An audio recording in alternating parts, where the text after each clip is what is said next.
C'est à 13h30, heure de Libreville, que Brice Clotaire Oligui Nguema fait son entrée dans un stade de l'amitié entièrement transformé pour l'occasion.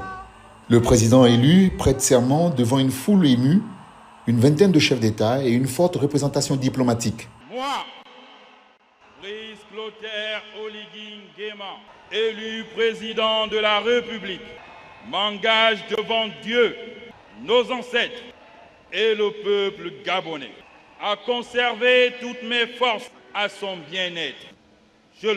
Sa victoire est inédite. Il devient le premier président de la 5e République après avoir renversé Ali Bongo Ondimba en août 2023 et conduit une transition militaire de 19 mois, conclue par une élection jugée libre et transparente. Par ce plébiscite, vous m'avez conféré une légitimité sacrée qui fait de moi le dépositaire d'une nouvelle expérience où chaque voix compte. Dans son discours, le chef de l'État insiste sur l'unité, la responsabilité et l'espoir.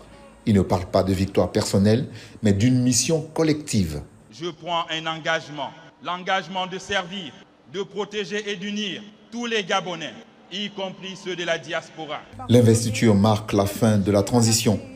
Le président annonce un retour à l'ordre constitutionnel avec un calendrier électoral précis.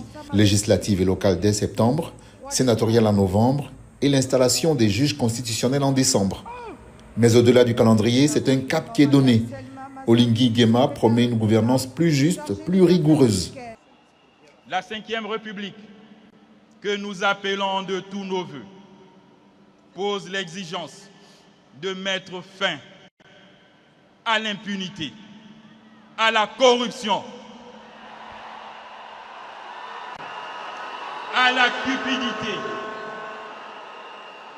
au laxisme et à la paresse. Santé, éducation, emploi, accès à l'eau, coût de la vie, les urgences sociales ne sont pas éludées.